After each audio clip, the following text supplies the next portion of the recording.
తెలంగాణలో పంచాయతీ ఎన్నికలకు సర్కార్ సిద్ధమవుతుంది. 10 రోజుల్లోనే నోటిఫికేషన్ రానుంది. తొలుత గ్రామ పంచాయతీలకు ఎన్నికలు నిర్వహించాలని మంత్రివర్గం నిర్ణయించడంతో ఆ మేరకు కసరత్తు ప్రారంభమైంది. ప్రస్తుతం అమల్లో ఉన్న 23% బీసీ రిజర్వేషన్, మొత్తం రిజర్వేషన్లు 50% లోపు ఉండేలా గ్రామాల వారీగా రిజర్వేషన్లు ఖరారు చేయాలని ప్రత్యేక కమిషన్ను ప్రభుత్వం కోరనుంది. ఈ కమిషన్ రిజర్వేషన్లను ఖరారు చేయడానికి వారం రోజులు పడుతుంది అని అంచనా వేస్తున్నారు. రిజర్వేషన్ల జాబితా అందిన 2-3 రోజుల్లో ఎన్నికల నోటిఫికేషన్ జారీ చేయనున్నారు. అంటే 10 రోజుల్లో గ్రామాల్లో ఓట్ల పండుగ ప్రారంభం కానుంది. ఈ ఎన్నికలు పార్టీ రహితం అయినప్పటికీ పార్టీ తరపున సర్పంచ్, వార్డు అభ్యర్థులుగా పోటీ చేసే వారిలో కనీసం 42% మంది బీసీలు ఉండాలని, గరిష్టంగా 60% వరకు అవకాశం ఇద్దామని సీఎం రేవంత్ రెడ్డి మంత్రులకు సూచించారు. ఎమ్మెల్యేలు, నియోజకవర్గ ఇన్ఛార్జీలకు ఇదే విషయాన్ని స్పష్టంగా చెప్పాలని దిశానిర్దేశం చేశారు. ప్రస్తుత ఆర్థిక సంవత్సరం ముగిసేలోపు ఈ ఎన్నికలు నిర్వహించుకుంటే ఆర్థిక సంఘం నిధులు 3,000 కోట్లు ముగిపోనున్నాయి అనే నేపథ్యంలో ఈ మేరకు నిర్ణయం తీసుకున్నట్లు సీఎం రేవంత్ చెప్పారు. ఈ నేపథ్యంలో డిసెంబర్ 15 కల్లా పంచాయతీ ఎన్నికల ప్రక్రియను పూర్తి చేసి నిధుల కోసం ఆర్థిక సంఘానికి ప్రతిపాదన పంపుదాము అని తెలిపారు. స్థానిక ఎన్నికలపై ఈ నెల 24న హైకోర్టు స్పందనను బట్టి వచ్చే కేబినెట్ భేటీలో చర్చించి నిర్ణయం తీసుకుందామని సీఎం రేవంత్ తెలియజేశారు. గెలుపు ప్రాతిపదికనే సర్పంచ్ అభ్యర్థులను ఎంపిక చేయాలి అన్నారు. ఈ అంశాలపై రేవంత్ మంత్రులందరి అభిప్రాయాలను తెలుసుకున్నారు. 3,000 కోట్ల నిధులతో ముడిపడిన అంశం కావడంతో అందరూ సీఎం ప్రతిపాదనలకు అంగీకారం తెలిపారు. దీంతో పాత రిజర్వేషన్ ప్రకారమే పంచాయతీ ఎన్నికలు నిర్వహించాలి అని మంత్రివర్గం నిర్ణయించింది. సత్యసాయి శత జయంతి వేడుకల్లో పాల్గొనేందుకు ప్రధాని మోదీ, సీఎం చంద్రబాబు రేపు సత్యసాయి జిల్లా పుట్టపర్తికి రానున్నారు. పుట్టపర్తి హిల్ వ్యూ స్టేడియంలో ప్రధాని సభ కోసం చకచక ఏర్పాట్లు జరుగుతున్నాయి. ప్రధాని మోదీ బుధవారం ఉదయం ప్రశాంతి నిలయంలో సత్యసాయి మహాసమాధిని దర్శించుకుంటారు. అనంతరం హిల్ వ్యూ స్టేడియంలో నిర్వహించే సత్యసాయి శత జయంతి ఉత్సవాల్లో పాల్గొంటారు. ప్రధాని పర్యటన నేపథ్యంలో సత్యసాయి విమానాశ్రయం నుంచి ప్రశాంతి నిలయం, హిల్ వ్యూ స్టేడియం వరకు భారీ భద్రతా ఏర్పాట్లు చేశారు. ఇక మరోవైపు రాష్ట్రపతి ద్రౌపది ముర్ము, ఉపరాష్ట్రపతి సిపి రాధాకృష్ణన్, సీఎం చంద్రబాబు, పలు రాష్ట్రాల గవర్నర్లు, ముఖ్యమంత్రులు, కేంద్ర, రాష్ట్ర మంత్రులు ఈ నెల 22న పుట్టపర్తికి రానున్నారు. ఏపీకి పెట్టుబడులతో కంపెనీలు వస్తుండడంపై మాజీ సీఎం జగన్ ఓర్వలేకపోతున్నారని కూటమి ప్రభుత్వం దుయ్యబట్టింది. ఓల్డ్ సన్ ల్యాబ్ కు ప్రభుత్వం ప్రోత్సాహకాలు ప్రకటించడాన్ని తప్పుపడుతూ జగన్ పత్రికలో రాసిన కథనంపై తీవ్ర అభ్యంతరాన్ని వ్యక్తం చేసింది. ఇక రాష్ట్రానికి పరిశ్రమలు వస్తుంటే వాటిని అడ్డుకునేలా వైసీపీ కుట్రలు కొనసాగిస్తూనే ఉంది అని ప్రభుత్వం ఒక ప్రకటనలో విమర్శించింది. ఓల్డ్ సన్ ల్యాబ్ ఏదో అల్లాటప్ప సంస్థ కాదని, ప్రజలు వాస్తవాలను గమనించాలని కోరింది. కేవలం భూముల కోసమో లేక ఇతర అవసరాల కోసమో స్థాపించిన సంస్థ అంతకంటే కాదు అని ప్రభుత్వం స్పష్టం చేసింది. ప్రపంచవ్యాప్తంగా రవి జైపూరియాలో నేతృత్వంలో పనిచేస్తున్న ఆర్చే కార్ప్ గ్రూప్ నకు మంచి పేరుంది అని, ఇందులో ఓల్డ్ సన్ ల్యాబ్ కూడా భాగము అని వివరించింది. 90,000 కోట్ల టర్నోవర్ గల ఆర్చే కార్ప్ సంస్థ రాష్ట్రంలో 37 ఎకరాల కోసం ఓల్డ్ సన్ ల్యాబ్ ను స్థాపించింది అంటూ అడ్డగోలుగా ఆరోపణలు చేస్తున్నారని ఆగ్రహాన్ని వ్యక్తం చేసింది. ఇక ఆర్చే కార్ప్ గ్రూప్ లో భాగమైన ఓల్డ్ సన్ ల్యాబ్ ఏదో అనామక కంపెనీ కాదు అని స్పష్టం చేసింది. తిరుపతి జిల్లాలోని నాయుడుపేటలో 1743 కోట్లతో green field solar cell module తయారీ యూనిట్ ను ఏర్పాటు చేస్తోంది అని ప్రభుత్వం వెల్లడించింది. ఇంత మంచి పేరున్న సంస్థతో ఏపీ ప్రయోజనాల దృష్ట్యా ఒప్పందం చేసుకున్నామని ప్రభుత్వం తెలిపింది. ఇక కియా, గూగుల్ వంటి సంస్థలతో ఇచ్చే రాయితీలపైన జగన్ ఆక్రోశాన్ని వెళ్లగాకుతో తీవ్ర ఆరోపణలు చేశారని ప్రభుత్వం గుర్తు చేసింది. ఇక వైసీపీ ఎన్ని కుట్రలు చేసినా చెల్లుబాటు కావని విశాఖ సదస్సులో పెట్టుబడుల ఒప్పందాలు తేల్చి చెప్పాయని ఏపీ సర్కార్ వెల్లడించింది. తిరుమల తిరుపతి దేవస్థానం ధర్మకర్తల మండలి అత్యవసర సమావేశం నేడు జరగనుంది. తిరుమలలోని అన్నమయ్య భవనంలో జరిగే ఈ సమావేశంలో ప్రధానంగా వైకుంఠ ద్వార దర్శనాలపై నిర్ణయం తీసుకోనున్నారు. టోకెన్లు, టికెట్లు కేటాయింపు, భక్తులకు ఏర్పాట్లు, దర్శన సమయాల పెంపు అంశాలపై నిర్ణయం తీసుకోనున్నారు. టీటీడీ మాజీ చైర్మన్ వైవి సుబ్బారెడ్డి పిఏ కడూరు చిన్నప్పన్న పెద్దముదిరేని కల్తీ నెయ్యి వ్యవహారంపై ఇక సిట్ నిర్ధారణకు వచ్చినట్లు సమాచారం. చిన్న అప్పన్నను కస్టడీకి అప్పగిస్తూ నెల్లూరు ఏసీబీ కోర్టు అనుమతించడంతో సిట్ అధికారులు నెల్లూరు సెంట్రల్ జైలు నుంచి అదుపులోకి తీసుకున్నారు. విచారణలో వైవి సుబ్బారెడ్డికి చిన్న అప్పన్న ఎలా పరిచయం అయ్యారు, అంతకుముందు ఏం చేసేవారు, వైవితో పరిచయానికి ముందు, తర్వాత ఆయన ఆస్తుల స్థాయి ఏమిటి అనే అంశాలపై సిట్ అధికారులు ప్రధానంగా దృష్టి సారించారు. బ్యాంకు ఖాతాలో భారీగా నగదు, విశాఖ పరిసరాల్లో ఆస్తులు ఎలా సమకూరాయి అన్న ప్రశ్నకు తనకు అంత స్తోమత లేదు అని చిన్న అప్పన్న సమాధానమిచ్చినట్లు తెలిసింది. అంత స్తోమత లేనప్పుడు ఇన్ని వ్యవహారాలు ఎలా నడిపారు అని, టీటీడీకి నెయ్యి సరఫరా చేసే డైరీల డైరెక్టర్లు, వారి కుటుంబ సభ్యులు, వారి ఫోన్ నెంబర్లు ఎలా తెలిసాయి అంటూ సిట్ అధికారులు ప్రశ్నించినట్లు తెలిసిందే. నెయ్యి సరఫరా వ్యవహారం వెనుక చాలా మంది ఉన్నారని, తనను పావుగా వాడుకున్నారని చిన్న అప్పన్న సమాధానం ఇచ్చినట్లు సమాచారం. ఇక వైవి సుబ్బారెడ్డికి తెలియకుండా తాను ఏ పని చేయలేదు అని సిట్కు చిన్న అప్పన్న చెప్పినట్లు తెలుస్తోంది. 2014-19 మధ్య వైవి చెప్పిన చిన్న చితక పనులు చేసిన చిన్న అప్పన్న 2019లో వైసీపీ అధికారంలోకి రావడంతో రెచ్చిపోయారు. ఇక 5 ఏళ్లు ఢిల్లీ కేంద్రంగా వైవి సుబ్బారెడ్డి తరపున పెద్ద పెద్ద పనులు చేశారు అని తెలుస్తోంది. 4 ఏళ్లలో వేతనం కింద 64 లక్షల దాకా చిన్న అప్పన్న ఖాతాలో జమ అయినట్లు సమాచారం. 2022 ఏప్రిల్లో టీటీడీకి నెయ్యి సరఫరా చేస్తున్న డైరీల పేర్లు, వాటి తయారీ సామర్థ్యం, టీటీడీకి సరఫరా చేస్తున్న పరిణామం, ఇక టెండర్ల గడువు, నెయ్యి ధరల సమాచారాన్ని చిన్న అప్పన్నకు అందజేసినట్లు సిట్ గుర్తించింది. ఇక తెలంగాణలో 10 మంది శాసనసభ్యుల ఫిరాయింపు వ్యవహారం స్పీకర్ విచారణలో జాప్యాన్ని సుప్రీంకోర్టు తీవ్రంగా పరిగణించింది. ఇక రోజువారీ విచారించాలి అని, ఎమ్మెల్యేలు సహకరించకపోతే వేటు వేయాలని గత ఆదేశాల్లోనే స్పష్టం చేశామని గుర్తు చేసింది. తమ ఆదేశాలు పాటిస్తారో లేదంటే కోర్టు ధిక్కారాన్ని ఎదుర్కొంటారో సభాపతి తేల్చుకోవాలి అని సర్వోన్నత న్యాయస్థానం తేల్చి చెప్పింది. అనర్హత అంశంపై 4 వారాల్లో తేల్చండి, లేదంటే న్యూ ఇయర్ వేడుకలు ఎక్కడ చేసుకుంటారో నిర్ణయించుకోండి అని స్పీకర్ను ఉద్దేశించి అత్యున్నత న్యాయస్థానం తీవ్రస్థాయిలో అసహనాన్ని వ్యక్తం చేసింది. ఎమ్మెల్యేల అనర్హతపై విచారణలో స్పీకర్ ఉద్దేశపూర్వకంగానే తాత్సారం చేస్తున్నారని బీఆర్ఎస్ వర్కింగ్ ప్రెసిడెంట్ కేటీఆర్ సుప్రీంకోర్టులో కోర్టు ధిక్కరణ పిటిషన్ దాఖలు చేశారు. స్పీకర్ గడ్డం ప్రసాద్పై కోర్టు ధిక్కరణ చర్యలు తీసుకోవాలని అందులో కోరారు. 10 మంది ఎమ్మెల్యేలను అనర్హులుగా ప్రకటించాలని బీఆర్ఎస్ ఎమ్మెల్యే పాడిక అశోక్ రెడ్డి మరో పిటిషన్ దాఖలు చేశారు. గడువు కోరుతూ స్పీకర్ దాఖలు చేసిన పిటిషన్తో పాటు బీఆర్ఎస్ 2 పిటిషన్లు కలిపి సోమవారం భారత ప్రధాన న్యాయమూర్తి జస్టిస్ బిఆర్ గవాయ్, ఇక జస్టిస్ వినోద్ చంద్రన్, జస్టిస్ ఆంజారియాలతో కూడిన ధర్మాసనం విచారించింది. అసెంబ్లీ స్పీకర్కు అనర్హత పిటిషన్లపై విచారణ ముగించాలి అనే ఉద్దేశం లేదని, కావాలని తాత్సారం చేస్తున్నారు అని బీఆర్ఎస్ తరపున సీనియర్ న్యాయవాది ఆర్యమా సుందరం ధర్మాసనం దృష్టికి తీసుకువెళ్లారు. సీనియర్ న్యాయవాదులు అందుబాటులో లేనందున విచారణను వాయిదా వేయాలని ప్రభుత్వం తరపున స్టాండింగ్ కౌన్సిల్ శ్రవణ్ కోరారు. ఆ తర్వాత అభిషేక్ సింఘ్వి వాదనలు వినిపించారు. ఈ కేసుకు సంబంధించి ఇప్పటి వరకు 20 మంచి నిర్ణయాలు తీసుకున్నామని, మరో 8-9 వారాల సమయం ఇస్తే మరింత పురోగతి సాధ్యమని తెలియజేశారు. సింఘ్వి అభ్యర్థనపై సీజేఐ జస్టిస్ బిఆర్ గవాయ్ అసహనాన్ని వ్యక్తం చేశారు. తదుపరి విచారణను 4 వారాలకు వాయిదా వేశారు. పోలవరం ప్రాజెక్టు పనులు చురుగ్గా సాగుతున్నాయి. ప్రాజెక్టులో కీలకమైన diaphragm wall, earth cum rock fill dam పనుల తీరును పోలవరం ప్రాజెక్టు అథారిటీ ఎప్పటికప్పుడు సమీక్షిస్తోంది. ప్రాజెక్టును కేంద్ర ప్రభుత్వం నిరంతరం పర్యవేక్షిస్తోంది. ఇక పరిశీలనల అంశాలను ఎప్పటికప్పుడు వెబ్సైట్లో పెడుతుంది. ఇక హెడ్ వర్క్స్ లో అత్యంత కీలకమైన ఎర్త్ వర్క్ పనులు 79% మేర జరిగాయని తాజాగా వెల్లడించింది. కాంక్రీట్ పనులు 84% పూర్తయ్యాయి. 67,059 మెట్రిక్ టన్నులు స్టీల్ ను వాడారు. పోలవరం కుడి ప్రధాన కాలువ పనుల్లో ఎర్త్ వర్క్ పూర్తయింది. ఎడమ ప్రధాన కాలువకు సంబంధించి 94% పని పూర్తయింది. ఇక తొలి దశలో 172 ప్రాంతాలు ముంపునకు గురవుతాయి. వాటిలో 38 ప్రాంతాలు ప్రజలను ఇప్పటికే సురక్షిత ప్రాంతాలకు తరలించారు. తొలి దశకు సంబంధించి 26 పునరావాస కాలనీలను పూర్తి చేశారు. అయితే ఈ 38,060 మంది నిర్వాసితుల్లో 14,371 మందిని మాత్రమే ఇప్పటిదాకా సురక్షిత ప్రాంతానికి పంపించగలిగారు. తొలి దశ భూసేకరణలో 86,995 ఎకరాలు సేకరించారు. 12,832 కోట్ల నిధులు అవసరం కాగా ఇప్పటికీ 6,223 కోట్లు ఖర్చు చేశారు. కేంద్రం నుంచి మరో 6,609 కోట్లు రావాల్సి ఉంది. మొత్తంగా ప్రాజెక్టు ప్రధాన పనులు చురుగ్గా సాగుతున్నాయని పోలవరం అథారిటీ వివరించింది.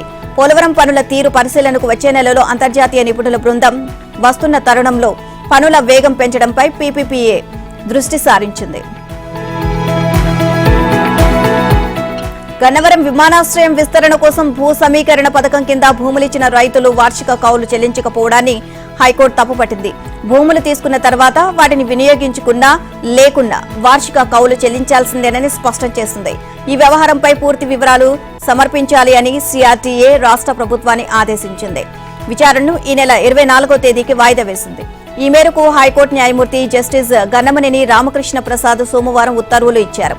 గన్నవరం విమానాశ్రయం విస్తరణ కోసం భూ సమీకరణ పథకం కింద భూములిచ్చిన తమకు వార్షిక కౌలు చెల్లించేలా సిఆర్డీఏ రాష్ట్ర ప్రభుత్వాన్ని ఆదేశించాలని కోరుతూ కృష్ణా జిల్లా అజంపూడి గ్రామానికి చెందిన మన్నం కృష్ణమూర్తి మరో 3 హైకోర్టులో పిటిషన్ దాఖలు చేశారు.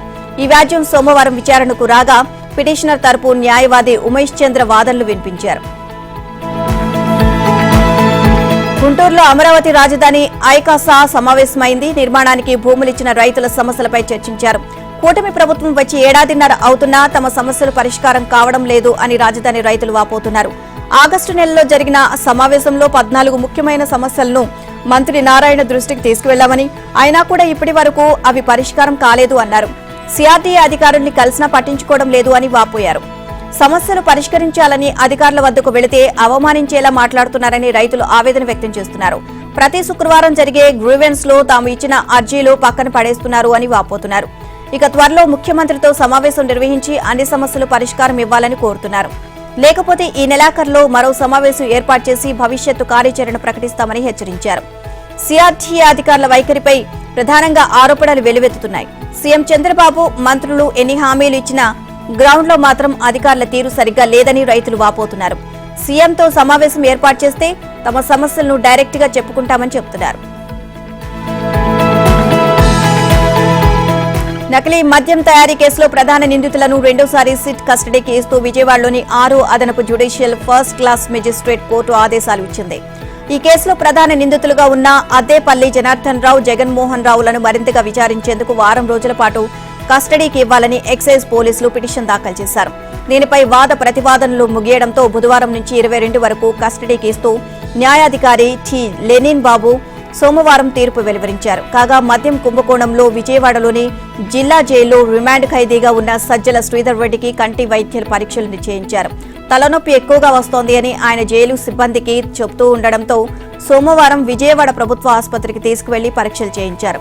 మరోవైపు అగ్నిమాపక శాఖ నిధుల దుర్వినియోగం కేసులో రిమాండ్ ఖైదీగా ఉన్న ఐపీఎస్ అధికారి ఎస్ సంజయ్ బెయిల్ పిటిషన్ను విజయవాడలోని ఏసీబీ కోర్టు కొట్టివేసింది. అగ్నిమాపక శాఖతో పాటు సిఐడిలో నిధులు దుర్వినియోగం అభియోగాలపై సంజయ్ను ఏసీబీ ఇటీవల అరెస్ట్ చేసింది. ఆయన బెయిల్ పిటిషన్పై వాద ప్రతివాదనలు ముగియడంతో న్యాయాధికారి బి భాస్కర్ రావు సోమవారం తీర్పు వెలువరించారు. ఐబొమ్మ వెబ్సైట్ నిర్వాహకుడు ఇమ్మడి రవి వల్ల సినిమా రంగానికే కాకుండా సమాజానికి కూడా బెట్టింగ్ యాప్ల ప్రమోషన్ రూపంలో తీరని నష్టం జరిగిందని హైదరాబాద్ నగర పోలీస్ కమిషనర్ సిపి సజ్జనార్ తెలియజేశారు. దీన్ని కట్టడి చేయడంలో భాగంగా రవిని అరెస్ట్ చేసినట్లు తెలియజేశారు. సినీ హీరోలు చిరంజీవి, నాగార్జునలతో పాటు దర్శకుడు రాజమౌళి, నిర్మాతలు దిల్ రాజు, సురేష్ బాబులతో కలిసి పోలీస్ కమాండ్ కంట్రోల్ సెంటర్లో సోమవారం ఆయన విలేకరుల సమావేశం నిర్వహించారు. ఈ సందర్భంగా సజ్జనార్ మాట్లాడుతూ ఇమ్మడి రవిపై IT act, copyright act, BNS లోని పలు సెక్షన్ల కింద 4 కేసులు నమోదు చేశామని తెలిపారు. రవి కొత్త సినిమాల పైరసీ ద్వారా సినీ పరిశ్రమకు నష్టం చేశారు అని చెప్పారు. వెబ్సైట్ లో బెట్టింగ్ యాప్ల ప్రమోషన్ చేస్తున్నాడు అని, ఈ యాప్లలో డబ్బులు పోగొట్టుకుని అప్పుల పాలై చాలా మంది ఆత్మహత్యలు చేసుకున్నారని తెలిపారు. ఐబొమ్మ మాస్టర్ మైండ్ రవి వద్ద 1972 నాటి గాడ్ ఫాదర్ సినిమా మొదలు ఇటీవల వచ్చిన ఓజీ సినిమా వరకు హాలీవుడ్, టాలీవుడ్, బాలీవుడ్ ఇతర భాషల సినిమాల పైరేటెడ్ కాపీలు 21,000 వరకు ఉన్నాయి అని సజ్జనార్ తెలిపారు. పైరసీతో 20 కోట్లు సంపాదించారు అని, అందులో 3 కోట్లు సీజ్ చేశామని చెప్పారు. రవి వద్ద 50 లక్షల మంది సబ్స్క్రైబర్ల సమాచారం ఉంది అని, ఈ డేటాను ఎవరెవరికి అందించారు అనే విషయమై లోతైన విచారణ చేపడతామని చెప్పారు. రవి లేటెస్ట్ టెక్నాలజీ వినియోగించి ఉదయం థియేటర్లో రిలీజ్ అయిన సినిమాను సాయంత్రానికే ఐబొమ్మలో పెట్టేవాడు అని అన్నారు. ఇక పైరసీ ముఠా అరెస్టుపై సజ్జనార్ను ఏపీ ఉప ముఖ్యమంత్రి పవన్ కళ్యాణ్, సినీ హీరోలు, నిర్మాతలు అభినందించారు. సినీ పరిశ్రమ మీద ప్రత్యక్షంగా పరోక్షంగా లక్షల మంది ఆధారపడి బతుకుతున్నారని, వాళ్ల కష్టాన్ని దౌర్జన్యంగా దోచుకుంటుంటే బాధగా ఉంటుందని చిరంజీవి అన్నారు. ప్రజలు కూడా సినిమా తమదిగా భావించి పైరసీగా దూరంగా ఉండాలి అని విజ్ఞప్తి చేశారు. రంగారెడ్డి జిల్లా షాద్నగర్ నియోజకవర్గంలో పరువు హత్య కలకలం రేపింది. వేరే కులం యువకుడు తన కూతుర్ని తీసుకువెళ్లి వివాహం చేసుకున్నాడు అన్న కక్షతో రగిలిపోయిన ఆ తండ్రి ఆ యువకుడిని అన్నను అపహరించి దారుణంగా హత్య చేశాడు. ఈ హత్య మహబూబ్ నగర్ జిల్లాలో జరిగింది. రంగారెడ్డి జిల్లా ఫరూక్ నగర్ మండలం మొగిలిగిద్ద శివారు ఎల్లంపల్లి గ్రామానికి చెందిన కాగుల వెంకటేష్ కూతురు భవానీని అదే గ్రామానికి చెందిన చంద్రశేఖర్ అనే దళిత యువకుడు ప్రేమించుకున్నారు. భవానీ డిగ్రీ మొదటి సంవత్సరం చదువుతోంది. చంద్రశేఖర్ ఆటో నడుపుకుంటున్నాడు. నెల క్రితం ఇద్దరు వివాహం చేసుకున్నారు. ఇది తెలిసి భవానీ కుటుంబ సభ్యులు షాద్నగర్ పోలీసులకు ఫిర్యాదు చేశారు. పోలీసుల సమక్షంలో అమ్మాయి, అబ్బాయి వేరువేరుగా ఉండేలా పెద్దల మధ్య ఒప్పందం కుదిరింది. అయితే ఫోన్లో మాత్రం అమ్మాయి, అబ్బాయి మాట్లాడుకుంటున్నారు. ఇటీవల ఇద్దరూ కలిసి ఊర్లో నుంచి వెళ్లిపోయారు. చంద్రశేఖర్ అన్న రాజశేఖర్ తన భార్యతో కలిసి షాద్నగర్లోని అయ్యప్ప కాలనీలో 6 ఏళ్లుగా అద్దెకు ఉంటున్నాడు. తన కూతురును చంద్రశేఖర్ తీసుకువెళ్లడంతో కోపంతో రగిలిపోయిన వెంకటేష్ కొందరిని వెంటేసుకొని షాద్నగర్కు వెళ్లాడు. రాజశేఖర్ను ఇంట్లో నుంచి బలవంతంగా తీసుకువెళ్లాడు. అతన్ని అదే రోజు రాత్రి మహబూబ్ నగర్ జిల్లా నవాబుపేట మండలం యన్మన్ గండ్ల శివార్లో హత్య చేశాడు. మృతదేహాన్ని పెట్రోల్ పోసి కాల్చివేశాడు. సమాచారం తెలుసుకున్న దళిత సంఘాల నేతలు ఆందోళనకు దిగారు. నిందితులను కఠినంగా శిక్షించాలని డిమాండ్ చేశారు. తెలంగాణపై చలి పులి పంజాని విసురుతోంది. హైదరాబాద్ సహా అనేక ప్రాంతాల్లో కనిష్ట ఉష్ణోగ్రతలు 10 డిగ్రీల సెల్సియస్ కంటే దిగువకు పడిపోవడంతో ప్రజలు చలికి వణికిపోతున్నారు. ఆసిఫాబాద్, సంగారెడ్డి, ఆదిలాబాద్ జిల్లాలో చలి తీవ్రత మరీ అధికంగా ఉంది. ఆసిఫాబాద్ జిల్లా సిర్పూర్లో ఆదివారం రాత్రి అత్యల్పంగా 7 డిగ్రీల ఉష్ణోగ్రత నమోదైంది. సంగారెడ్డి జిల్లా కోహీర్లో 7.1 డిగ్రీలు రికార్డైంది. ముఖ్యంగా ఏజెన్సీ ప్రాంతాల ప్రజలు చలికి గజగజ వణికిపోతున్నారు. పలు జిల్లాల్లో ఆదివారం రాత్రి 8 నుంచి 10 డిగ్రీల మధ్య కనిష్ట ఉష్ణోగ్రతలు నమోదైనట్లు హైదరాబాద్ వాతావరణ కేంద్రం వెల్లడించింది. ఇక మరో 3 రోజుల పాటు అన్ని జిల్లాల్లో కనిష్ట ఉష్ణోగ్రతలు నమోదవుతాయని వాతావరణ కేంద్రం వెల్లడించింది. తెలంగాణలోని అన్ని జిల్లాలకు ఎల్లో అలర్ట్ జారీ చేసింది. కోస్తాకు వచ్చే వారం మరో తుఫాను ముప్పు పొంచి ఉంది. ప్రస్తుతం శ్రీలంక సమీపాన నైరుతి బంగాళాఖాతంలో కొనసాగుతున్న అల్పపీడనం ప్రభావంతో మరో 2 రోజులు తమిళనాడు, దక్షిణ కోస్తాల్లో వర్షాలు కురవనున్నాయి. ఇక తర్వాత ఇది బలహీనపడుతోంది. ఈ నెల 22న ఆగ్నేయ బంగాళాఖాతంలో మరో అల్పపీడనం ఏర్పడనుంది. నైరుతి, పశ్చిమ మధ్య బంగాళాఖాతంలోకి ప్రవేశించిన తర్వాత వాయుగుండం లేదా తుఫానుగా మారుతుంది అని కొన్ని వాతావరణ మోడల్ అంచనా వేస్తున్నాయి. దీని ప్రభావంతో కోస్తాలో నెల్లూరు నుంచి శ్రీకాకుళం జిల్లా వరకు విస్తారంగా వర్షాలు కురుస్తాయని వాతావరణ నిపుణులు చెబుతున్నారు. కోస్తాంధ్రలో వరి, పత్తి, మిరప రైతులు ముందస్తు జాగ్రత్తలు తీసుకోవాలి అని సూచించారు. రానున్న 24 గంటల్లో దక్షిణ కోస్తాలో పలుచోట్ల, రాయలసీమలో అక్కడక్కడ వర్షాలు, నెల్లూరు, తిరుపతి జిల్లాలో 1-2 చోట్ల భారీ వర్షాలు కురుస్తాయని వాతావరణ శాఖ తెలిపింది. మరోవైపు ఉత్తరాది నుంచి వీస్తున్న గాలులతో అన్ని ప్రాంతాల్లో చలి పెరిగింది. పగటిపూట కూడా ఉష్ణోగ్రతలు తక్కువగానే నమోదవుతున్నాయి. బీహార్ సీఎంగా మరోసారి జేడీయూ అధినేత నితీష్ కుమార్ బాధ్యతలు చేపట్టబోతున్నారు. దీంతో ఆయన బీహార్ సీఎంగా 10వ ప్రమాణ స్వీకారం చేసినట్లవుతుంది. బీహార్లో కొత్త ఎన్డీఏ ప్రభుత్వాన్ని ఏర్పాటు చేసే ప్రక్రియలో భాగంగా సీఎం నితీష్ కుమార్ రాజ్భవన్లో గవర్నర్ను కలిశారు. ఈ సందర్భంగా ప్రస్తుత అసెంబ్లీని రద్దు చేయాలని కోరారు. నితీష్ రేపు మరోసారి గవర్నర్తో మళ్లీ భేటీ కానున్నారు. ఈ సందర్భంగా తన రాజీనామాను సమర్పించనున్నారు. అదే రోజు అసెంబ్లీ రద్దు కానుంది. శాసనసభాపక్ష నేతగా నితీష్ ను ఆ రోజే ఎన్నుకోనున్నారు. నితీష్ కుమారే సీఎంగా కొనసాగుతారు అని బీజేపీ కూడా వెల్లడించారు. పాట్నాలోని గాంధీ మైదాన్లో నితీష్ ప్రమాణ స్వీకారం చేయనున్నారు. ఇక బీహార్లో ఎన్నికల్లో ఓటమి తర్వాత ఆర్జేడీ నేతలు సమావేశం నిర్వహించారు. పాట్నాలోని తేజస్వి యాదవ్ గెలిచిన ఎమ్మెల్యేలతో భేటీ అయ్యారు. ఈ సందర్భంగా ప్రతిపక్ష నేతగా తేజస్వి ఎంపికయ్యారు. కర్ణాటక కాంగ్రెస్ రాజకీయాలు ఉత్కంఠ రేపుతున్నాయి. సీఎం సిద్దరామయ్య సోమవారం మధ్యాహ్నం ఢిల్లీకి చేరుకున్నారు. సాయంత్రం ప్రధాని మోదీని కలిశారు. 40 నిమిషాల పాటు చర్చించారు. ఉప ముఖ్యమంత్రి శివకుమార్ 3 రోజులుగా ఢిల్లీలోనే ఉన్న సీఎం ఒంటరిగానే ప్రధానిని కలవడం గమనార్హం. డీకే శివకుమార్ ఢిల్లీ నుంచి 3 గంటలకు బెంగళూరు బయలుదేరారు. ఏఐసీసీ అధ్యక్షుడు ఖర్గేతో రాత్రి సిద్దరామయ్య భేటీ అయ్యారు. ఢిల్లీలో 3 రోజులు గడిపిన డీకే శివకుమార్ తన తమ్ముడు సురేష్తో కలిసి ఆదివారం ఖర్గేతో భేటీ అయ్యారు. ఇక సిద్దరామయ్య శనివారం మధ్యాహ్నం రాహుల్ గాంధీని కలిశారు. అప్పటికే ఢిల్లీకి డీకే శివకుమార్ కూడా చేరుకున్నారు. అయినా రాహుల్ గాంధీని, ఖర్గేని సీఎం ఒంటరిగానే కలిశారు. మొత్తంగా ముఖ్యమంత్రి, ఉప ముఖ్యమంత్రి 3 రోజులుగా ఢిల్లీలో ఎవరికి వారే అన్నట్లు వ్యవహరించారు. పశ్చిమ బెంగాల్ రాజ్ భవన్ లో భద్రతా సిబ్బంది సోదాలు నిర్వహించాయి. బీజేపీ నేరస్తులు గవర్నర్ అధికారిక నివాసంలో ఆశ్రమం పొందుతున్నారని, లోపల ఆయుధాలు, మందుగుండి సామాగ్రి కూడా ఉంది అంటూ తృణమూల్ కాంగ్రెస్ ఎంపీ కళ్యాణ్ బెనర్జీ గత శనివారం తీవ్ర ఆరోపణలు చేశారు. ఆయన వ్యాఖ్యలపై గవర్నర్ సిపి ఆనంద్ బోస్ తీవ్రంగా పరిగణించారు. దీంతో కోల్కతా పోలీసులు, కేంద్ర భద్రతా బలగాలు, బాంబు స్క్వాడ్స్, డాగ్ స్క్వాడ్స్లతో కూడిన బృందాలు సోమవారం రాజ్ భవన్ లో ఈ ఆపరేషన్ చేపట్టాయి. ఆ తర్వాత గవర్నర్ మాట్లాడుతూ తనిఖీలో నిషేధిత వస్తువులు ఏమీ దొరకలేదు అని అన్నారు. కళ్యాణ్ బెనర్జీ చేసిన వ్యాఖ్యలు దారుణమైనవే కాకుండా దురుద్దేశంతో కూడినవి అని, నిరాధారమైనవి అని అన్నారు. ఇక బెంగాల్లోని రాజకీయ నాయకులు క్రూరమైన ఆరోపణలు చేస్తూ ఉండడాన్ని తాను గమనించాను అని, బెనర్జీ తప్పుడు ఆరోపణలు చేస్తున్నారని నిరూపితమైంది అని, ఇక ఆయనపై చాలా కఠినమైన చర్యలు తీసుకోనున్నట్లు గవర్నర్ బోస్ తెలియజేశారు. గత ఏడాది బంగ్లాదేశ్ లో జరిగిన అల్లర్లపై ఇంటర్నేషనల్ క్రైమ్స్ ట్రిబ్యునల్ కోర్టు మాజీ ప్రధాని షేక్ హసీనాను దోషిగా తేల్చింది. ఆమెకు మరణశిక్ష విధించింది. బంగ్లాదేశ్ లో హింసాత్మక ఘటనలు జరగడానికి ప్రధాన సూత్రధారి షేక్ హసీనానే అని కోర్టు వెల్లడించింది.